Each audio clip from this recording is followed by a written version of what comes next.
Hello everyone. तो एक नया सेक्टर मैंने ऐड किया अपने वॉच लिस्ट के अंदर एंड इसमें से दो कंपनीज पे आज हम डिस्कशन करेंगे। तो सेक्टर है ऑप्टिकल फाइबर केबल एंड दो कंपनीज है स्टरलाइट टेक्नोलॉजीज एंड एचएफसीएल। इन दोनों का मतलब एक तो बिजनेस मॉडल हम डिस्कस करेंगे, फिर Q1 में कैसी परफॉर्मेंस आई है, आगे का कैसा इनका ग्रोथ आउटलुक लगता है, कैसी डील कैसी अपॉर्चुनिटी है, ये सारी चीजें डिस्कस करेंगे इस वीडियो के अंदर।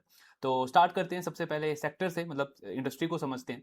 तो ऑप्टिकल फाइबर क्या है बेसिकली, तो मतलब इसको आप इस तरीके से समझो कि एक अल्ट्रा थिन ग्लास स्ट्रैंड होता है एंड उसमें से लाइट ट्रेवल करती है जिसके थ्रू ये सारा डेटा वगैरह आता है, जो भी हम इंटरनेट यूज करते हैं, इंटरनेट का कंजम्पशन करते हैं, ये सब उसी से पॉसिबल हो पाता है। मतलब सिंपल टर्म्स में अगर हम समझे तो एक ग्लास का धागा आप समझ लो, बेसिकली ह्यूमन हेयर से भी पतला, इतना थिन होता है एंड उसमें से ये सारा डेटा वगैरह एनकोड होता है और इंटरनेट का यूज हम उसकी वजह से कर पाते हैं। तो ऑप्टिकल फाइबर जो है आपका, ये कॉपर वायर के कंपैरिजन में बेसिकली 100 टाइम्स ज्यादा डेटा जो है वो सेंड कर पाता है, प्लस 1000 ऑफ किलोमीटर तक भी जो इसका सिग्नल है वो वीक नहीं होता है। इसीलिए ग्लोबली आप देखोगे, चाहे आपका ये टेलीकॉम वगैरह हो या गवर्नमेंट के जो ये प्रोजेक्ट्स वगैरह होते हैं, भारत नेट जैसे इंडिया में चल रहा है, इन सब में ऑप्टिकल फाइबर केबल की बहुत ज्यादा डिमांड होती है। अभी करंटली आप देखो, जैसे ये दो कंपनीज हैं या ये पूरा सेक्टर है, इसमें क्यों अच्छी ग्रोथ आ रही है और आगे नियर टर्म में, at least near to medium term में क्यों इसका ग्रोथ इतना ज्यादा एक्साइट कर रहा है मार्केट को।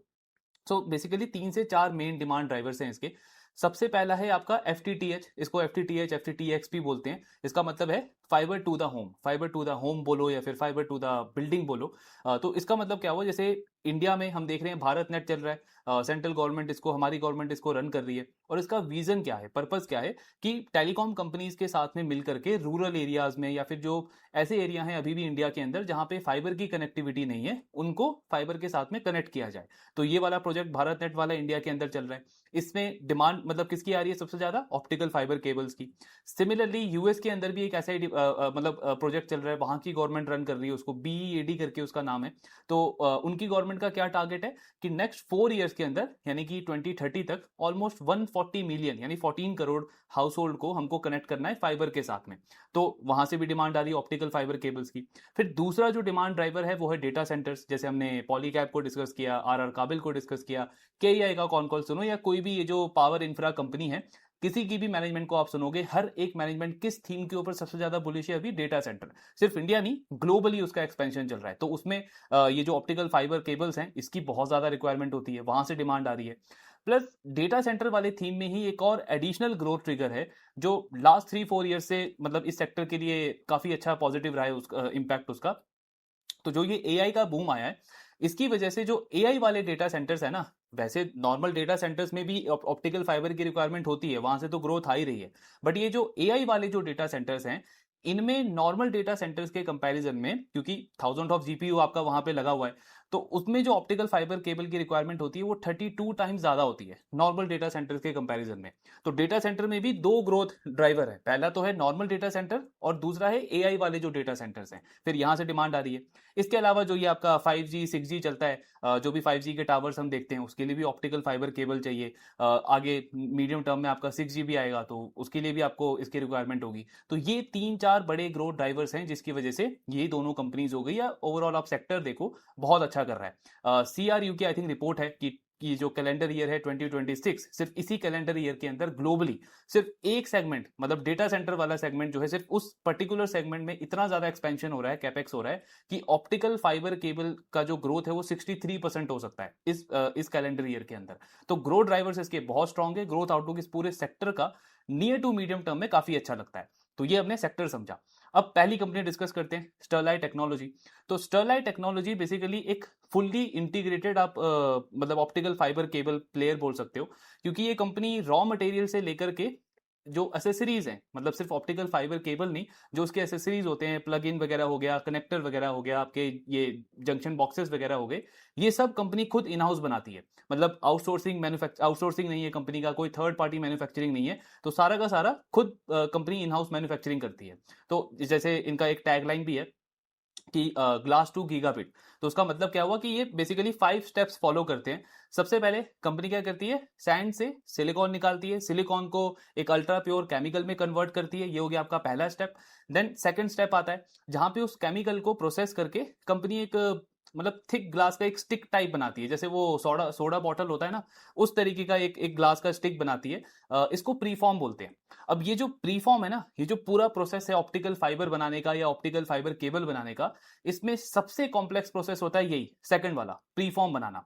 मतलब वर्ल्ड में शायद 8 या 9 कंपनीज हैं ग्लोबली जो अभी ये प्रीफॉर्म बनाती हैं, एंड इंडिया में सिर्फ स्टरलाइट टेक्नोलॉजी है जो ये प्रीफॉर्म बनाता है। 20-30 ईयर से कंपनीज की मैन्युफैक्चरिंग कर रही है। तो सबसे कॉम्प्लेक्स प्रोसेस होता है ये प्रीफॉर्म बनाना। बाकी का जो आगे के प्रोसेस है, जैसे प्रीफॉर्म बनाने के बाद आपका थर्ड स्टेप आता है कि इसको आप मेल्ट करते हो और इसी में से आप वो ग्लास स्टैंड निकालते हो, जो वो पतले पतले ग्लास के धागे टाइप होते हैं, बेसिकली ह्यूमन हेयर जितने पतले। तो वो थर्ड स्टेप में आता है। तो बहुत सारी कंपनी जैसे इंडिया में है, जैसे पॉलीकैब को भी आप देखोगे, वो क्या करता है, ऑप्टिकल फाइबर बाहर से लेता है। ये जो प्रीफॉर्म के बाद जो आपका थर्ड स्टेप आता है, जहां पे आप ये ग्लास स्टैंड निकालते हो, ड्रॉ करते हो इसको मेल्ट करके प्रीफॉर्म को, उसी को ऑप्टिकल फाइबर बोलते हैं। तो पॉलीकैब और बाकी कंपनीज क्या करती है इंडिया में, वो प्रीफॉर्म को या फिर ऑप्टिकल फाइबर बाहर से परचेज करती है और फिर उसको प्रोटेक्टिव लेयर मतलब केबल में बेसिकली उसको कन्वर्ट करती है और फिर उसको सेल करती है। जो पॉलीकैब का भी थोड़ा बहुत बिजनेस आता है ऑप्टिकल फाइबर केबल से, वो इस तरीके से आता है। लेकिन ये जो कंपनी है स्टरलाइट टेक्नोलॉजी, ये स्टार्टिंग से लेकर के एंड तक सारी चीजें कंपनी खुद इन हाउस बनाती है। तो ये इनका मेन मोड भी है, कॉम्पिटेटिव एज आप एक बोलो एक तरीके से इस कंपनी का। और फिर आपका उसके बाद में फिफ्थ स्टेप आता है जहां पे आप वो सारी एसेसरीज वगैरह बनाते हो। अब ये जो एसेसरीज है ये इनके बिजनेस में बहुत ज्यादा इंपॉर्टेंट मतलब उसका रोल है, क्योंकि ये एक टर्म यूज करते हैं अटैच रेट। अटैच रेट का मतलब क्या हुआ बेसिकली कि एग्जाम्पल के लिए आप मान लो कि 100 रुपीज का मैं केबल सेल कर रहा हूँ, ऑप्टिकल फाइबर केबल सेल कर रहा हूँ, और साथ में ये जो एसेसरीज हैं, जो प्लग इन वगैरह हैं, बेसिकली जो कनेक्ट करने के लिए सारी आपकी चीजें रिक्वायर्ड होती हैं, तो ये अगर मैंने सेल किया 10 रुपीज का, तो मेरा जो अटैच रेट है इस केस में वो हो गया 10%। इसका मतलब क्या है कि अगर मैं केबल जितना सेल कर रहा हूं उसके साथ में जो उसकी एसेसरीज भी उतनी ज्यादा सेल करूं, तो मेरा अटैच रेट उतना ज्यादा होगा। ये क्यों इंपॉर्टेंट है, क्योंकि ये जो एसेसरीज है ना, इसमें मार्जिन बहुत अच्छे होते हैं, केबल से ज्यादा मार्जिन इसके अंदर होते हैं, क्योंकि इसमें प्रिसीजन इंजीनियरिंग चाहिए होती है और कस्टमाइजेशन भी होता है। जैसे एग्जाम्पल के लिए मान लो मेरे को डेटा सेंटर के लिए ऑर्डर आया है, वहां पे मैं सप्लाई कर रहा हूं, तो एक तो केबल तो ऑब्वियसली स्पेसिफिक केबल होगा डेटा सेंटर के लिए, और ये जो एसेसरीज है ये भी कस्टमाइजेशन होगी वहां पे भी, तो उसमें मैं ज्यादा मार्जिन बना सकता हूं। तो इसीलिए इनकी कंपनी का फोकस रहता है कि अटैच रेट को हम कैसे और ज्यादा बढ़ा सकते हैं अपने टोटल सेल्स के साथ में, क्योंकि उसी के अकॉर्डिंग आपका मार्जिन एक्सपेंशन भी होगा। फिर इनका ये मैन्युफैक्चरिंग बेस आप देखोगे तो अच्छा खासा डाइवर्सिफिकेशन है। इंडिया में तो इनका शायद औरंगाबाद के अंदर वो प्री फॉर्म का मैन्युफैक्चरिंग प्लांट है, सिलवासा वगैरह में भी है, प्लस चाइना के अंदर भी कंपनी की फैक्ट्री है, यूरोप के अंदर भी इनका मैन्युफैक्चरिंग प्लांट है, एंड यूएस के अंदर भी इन्होंने स्ट्रेटेजिकली वहां पे भी अपना एक मैन्युफैक्चरिंग बेस बनाया है। क्यों बनाया है, क्योंकि जैसे वो हमने डिस्कस किया ना, बीईडी करके जो प्रोग्राम चल रहा है यूएस की गवर्नमेंट का, जहां पे वो 2030 तक फाइबर कनेक्टिविटी पहुंचाना चाहते हैं अराउंड 14 करोड़ हाउस होल्ड तक। तो उसमें उन्होंने एक रूल मैंडेटरी किया है, बाबा, मतलब बाबा रूल है। बाबा का मतलब क्या है कि बिल्ड अमेरिका बाय अमेरिका, यानी कि इस पर्टिकुलर प्रोजेक्ट के अंदर जो भी प्रोडक्ट है, चाहे ऑप्टिकल फाइबर हो, ऑप्टिकल फाइबर केबल हो, या उसकी एसेसरीज हो, जो भी लगेगा इस पूरे प्रोजेक्ट में, उन सबकी मैन्युफैक्चरिंग यूएस के अंदर ही होनी चाहिए। जैसे सेम इंडिया में है ना वो पीएम कुसुम स्कीम है, पीएम सूर्य घर योजना जो है, उसमें इंडियन गवर्नमेंट बोलती है कि जो भी सोलर पैनल है या सोलर सेल है वो आप इंपोर्ट नहीं कर सकते। इस स्कीम के अंडर वही सारा यूज होगा जिसकी मैन्युफैक्चरिंग इंडिया के अंदर होगी। तो सेम वैसा रूल उन्होंने इस ये बीईडी प्रोजेक्ट के लिए भी बनाया है यूएस गवर्नमेंट ने। तो इनका जो वहां पे मैन्युफैक्चरिंग प्लांट है वो इनको ये एडवांटेज देता है जो बाकी इंडियन कंपनीज के पास में नहीं है, कि कंपनी ये बीईडी प्रोजेक्ट में वहां पे पार्टिसिपेट कर सकती है, क्योंकि इनका वहां पे लोकल मैन्युफैक्चरिंग फैसिलिटी है। तो ये एक एडवांटेज है कंपनी के पास में। फिर कस्टमर्स की अगर हम बात करें कि कौन कस्टमर्स हैं इनके, तो एक तो वही टेलीकॉम कंपनी, जैसे इंडिया में आप देखोगे एयरटेल है, आई थिंक 20-30 ईयर से इनका काफी स्ट्रॉन्ग रिलेशनशिप है। सेम यूके की जो बड़ी टेलीकॉम कंपनी है, यूरोप की जो बड़ी टेलीकॉम कंपनी है, ये company Sterlite technology last 20-30 year से उनको ऑप्टिकल फाइबर केबल वगैरह सप्लाई करती है। तो काफी अच्छा रिलेशनशिप है। देन आपका सिटीजन नेटवर्क्स बोलते हैं, सिटीजन नेटवर्क बेसिकली यही हो गए जो जैसे इंडियन गवर्नमेंट हो गया, जो भारत नेट प्रोजेक्ट चला रहा है इंडिया के अंदर, तो वहां पे इनका कस्टमर कौन है, इंडियन गवर्नमेंट। यूएस के अंदर जो बीईडी प्रोजेक्ट चल रहा है वहां पे यूएस गवर्नमेंट इनकी क्लाइंट है, तो वो दूसरा क्लाइंट सेगमेंट हो गया। तीसरा है आपका डेटा सेंटर, जो ये डेटा सेंटर में एक्सपेंशन चल रहा है, वो सारी जो कंपनीज हैं वहां से इनको ऑर्डर आता है, एंड उसके साथ में थोड़ा बहुत रेवेन्यू लार्ज एंटरप्राइजेस जो होते हैं, बड़ी बड़ी कंपनीज, वहां से कंपनी को ऑर्डर आता है। तो ये 3 से 4 इनके कस्टमर सेगमेंट है। अब इनका प्रोडक्ट डाइवर्सिफिकेशन भी आप देखोगे तो लास्ट कुछ टाइम में इन्होंने एआई और डेटा सेंटर स्पेसिफिक काफी सारे नए नए प्रोडक्ट्स लॉन्च करें। एक तो आई थिंक न्यूरलिस करके कोई प्रोडक्ट है जो पर्टिकुलरली जो डेटा एआई वाले जो डेटा सेंटर है उसके लिए कंपनी सप्लाई करती है। एंड इस क्वार्टर के कॉन कॉल में इनकी मैनेजमेंट ने बताया भी कि यूएस की कोई रेगुलेटरी अथॉरिटी बॉडी है जो सर्टिफाई करती है उन केबल्स को, तो उसका अप्रूवल भी मिला इस क्वार्टर के अंदर। इसका मतलब आने वाले क्वार्टर्स में उस प्रोडक्ट में काफी अच्छा ट्रैक्शन हमको देखने को मिल सकता है। फिर और भी जैसे एक multi core fibre cable company बनाती है जिसमें 4 to 7 टाइम्स, ये भी स्पेसिफिक डेटा सेंटर के लिए और एआई के लिए ही है। तो इस वाली केबल में क्या होता है कि 4 to 7 टाइम्स आप ज्यादा डेटा भेज सकते हो दूसरे ऑप्टिकल फाइबर के कंपैरिजन में। तो प्रोडक्ट डाइवर्सिफिकेशन भी कंपनी ने काफी अच्छा करा हुआ है। तो ये पूरा इनका बिजनेस मॉडल है। अभी Q1 के नंबर्स आप इनके देखोगे तो बहुत अच्छे हैं। रेवेन्यू तो शायद 87 या 88% से ग्रो किया है कंपनी का वाई लेवल पे। इबिड्डा कंपनी का ऑलमोस्ट 400 करोड़ का आया है। अच्छा, पिछले पूरे साल का जो इबिड्डा है इनका ऑपरेटिंग प्रॉफिट FY26 का वो 560 या 570 करोड़ था। इस बार Q1 में ही इन्होंने ऑलमोस्ट 400 करोड़ का इबिड्डा कर दिया। इबिड्डा मार्जिन का गाइडेंस था इनका FY27 का पहले 20%, फुल ईयर FY27 का गाइडेंस था 20%, अभी Q1 में ही इन्होंने 20% कर दिया है। एंड मार्जिन मतलब गाइडेंस अपग्रेड किया इन्होंने, अब पूरे साल का इन्होंने गाइडेंस दिया है 23% का, यानी इबिड्डा मार्जिन जो 20% है Q1 में, ये आने वाले क्वार्टर्स में Q2, Q3, Q4 के अंदर और एक्सपैंड होगा, मार्जिन एक्सपेंशन और होगा कंपनी का फुल ईयर बेसिस पे। पैट आप देखोगे तो मतलब उसमें तो क्या ही ग्रोथ है। पिछले साल काफी सारे क्वार्टर्स में इन्होंने लॉस दिखाया था। Q4 में शायद मतलब टोटल फुल ईयर में कंपनी का सिर्फ 56-57 करोड़ का पैट था। अभी Q1 में ऑलमोस्ट 200 करोड़ का पैट किया है इन्होंने, 197 या 198 करोड़ का पैट है, यानी कि 4x ग्रोथ आपके पिछले पूरे साल के पैट का सिर्फ इस क्वार्टर के Q1 के अंदर आया है। तो इस तरीके के नंबर्स आए हैं कंपनी के फर्स्ट क्वार्टर के अंदर। टॉप लाइन ग्रोथ भी है, मार्जिन एक्सपेंशन बहुत सॉलिड है, और बॉटम लाइन में तो मतलब क्या ही इनकी ग्रोथ है कंपनी की। अब इसका स्टॉक अगर आप देखोगे, चाहे स्टरलाइट हो, आगे HFCL को डिस्कस करेंगे दोनों को, सो आपको दिखेगा कि लास्ट 5-6 मंथ्स के अंदर बेसिकली फरवरी से दोनों स्टॉक काफी अच्छा रनअप दे चुके हैं। बट इनके नंबर्स जो हैं, स्पेशली ये स्टरलाइट टेक्नोलॉजी के, ये इस क्वार्टर के ऐसे नंबर्स आए हैं जो Q4 का रिजल्ट था या Q3 का भी रिजल्ट था वो इतना अच्छा नहीं था। मतलब ग्रोथ था 25-30%, लेकिन ये जो 80-90% का ग्रोथ है, इतना सॉलिड मार्जिन एक्सपेंशन है, प्रॉफिट ग्रोथ मतलब वाई लेवल पे किस तरीके का हो रहा है कंपनी का, ये Q1 में ही आया है। लेकिन स्टॉक इतना ज्यादा पहले से क्यों भाग रहा था? क्योंकि इनका जो ऑर्डर बुक है वो बहुत हाई रेट से ग्रो कर रहा था। अभी अगर आप इनका करंट ऑर्डर बुक देखोगे, मतलब Q1 के बाद में अभी तक का जो इनका अपडेट आया है, तो 20,000 करोड़ के आसपास का ऑर्डर बुक है इस कंपनी का।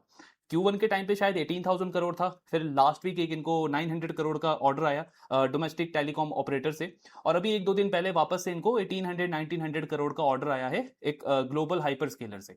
तो करंट ऑर्डर बुक कंपनी का 20,000 करोड़ क्रॉस कर चुका है।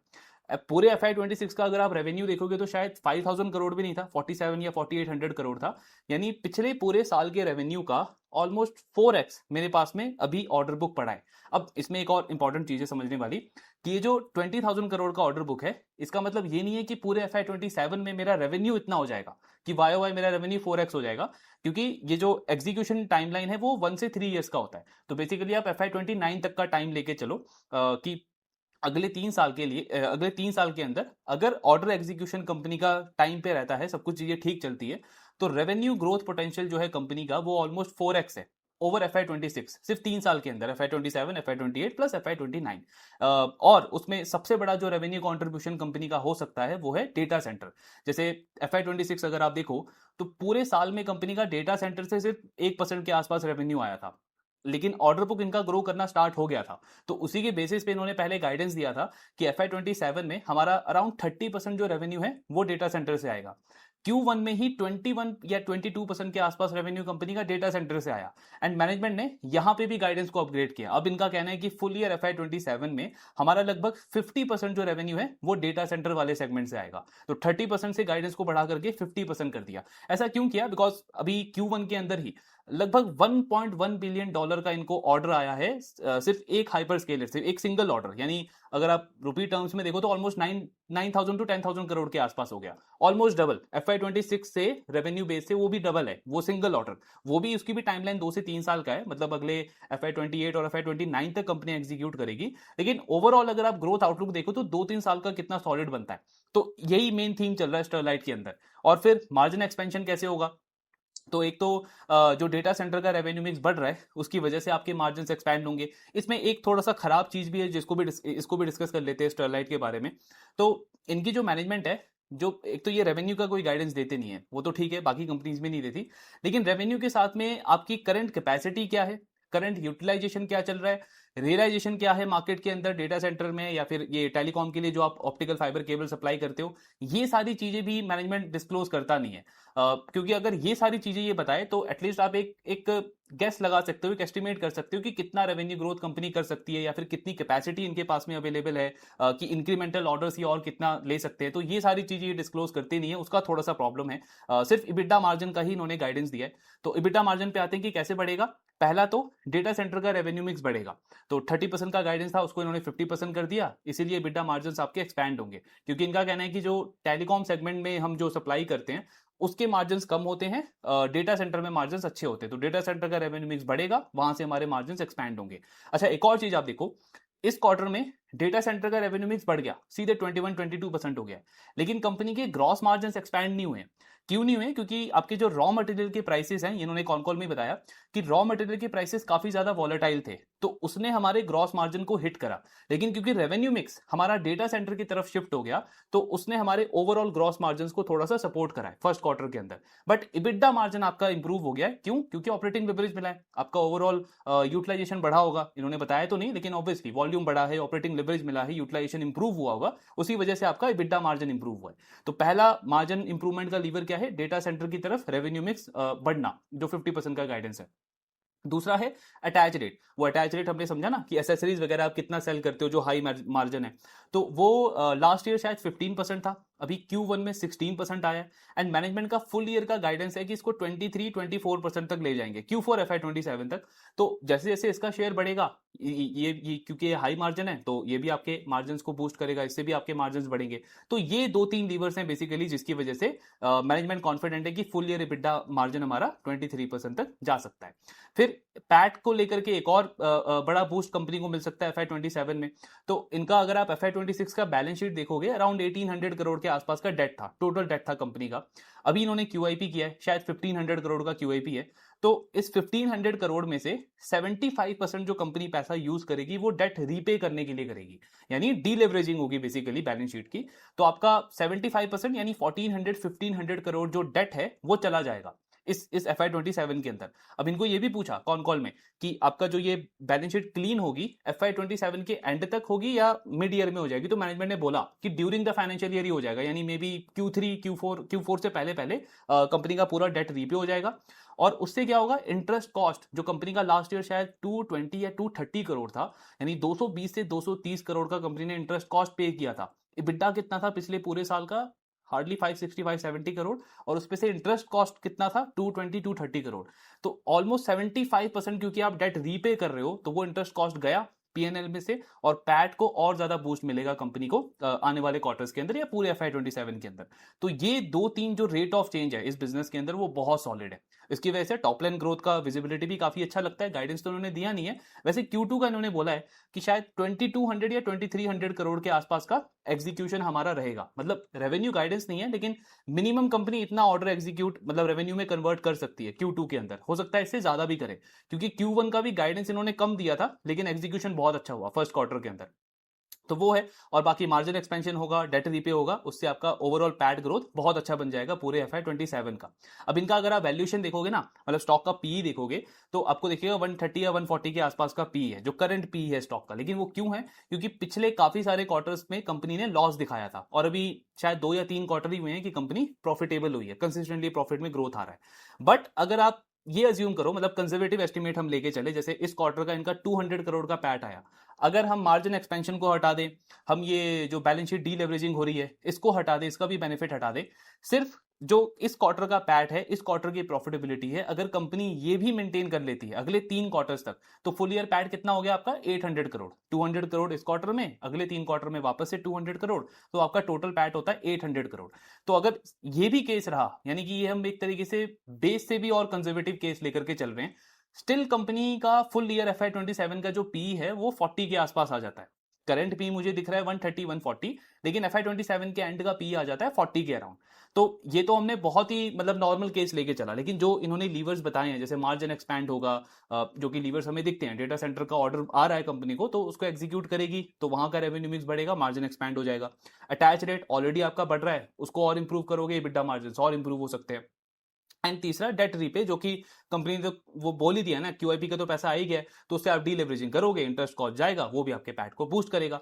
तो बहुत कंजर्वेटिव अगर हम एस्टिमेट भी लेके चले तो भी फुल ईयर FY27 का पैट जो है कंपनी का वो मिनिमम 1000 करोड़ के आसपास तो आना चाहिए, 1000 से 1100 करोड़ का। तो फॉरवर्ड पी कितना बन जाता है फिर 32 या 33 के आसपास, जो अभी मुझे दिख रहा है 130 से 140। तो मेन पॉइंट क्या है कि स्टॉक ने लास्ट 3 महीने में क्या किया या 6 महीने में क्या किया वो नहीं देखना है, यहां से बिजनेस का पोटेंशियल कैसा लगता है एंड ओवरऑल सेक्टर में किस तरीके का डिमांड ट्रेंड चल रहा है। जैसे वो हमने डिस्कस किया ना कि CRU की जो रिपोर्ट है कि सिर्फ डेटा सेंटर से इतनी ग्रोथ आ सकती है कि ऑप्टिकल फाइबर केबल जो है ग्लोबली वो 63% से ग्रो कर सकता है। और ऑर्डर बुक जो आप चाहे HFCL का देखो या इसका देखो स्टरलाइट का, वो भी वही चीज अभी तक बता रहा है। बाकी तो हमको ट्रैक तो करना ही है। तो कहने का मतलब क्या है कि 130 140 पी जो अभी दिख रहा है वो गलत है।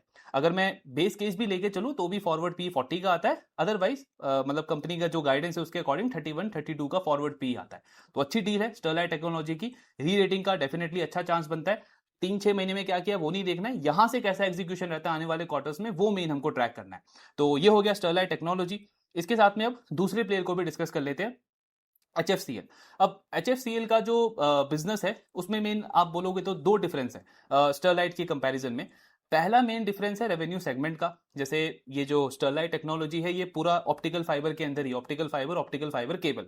ये जो कंपनी है HFCL, इनका एक डिफेंस एरोस्पेस का भी सेगमेंट है, प्लस टेलीकॉम के लिए भी कंपनी, जैसे 5G इक्विपमेंट्स हो गए और आपके जो बाकी प्रोडक्ट्स होते हैं वो सब भी कंपनी बनाती है टेलीकॉम इंडस्ट्री के लिए, और साथ में ऑप्टिकल फाइबर भी है एंड ऑप्टिकल फाइबर केबल भी है।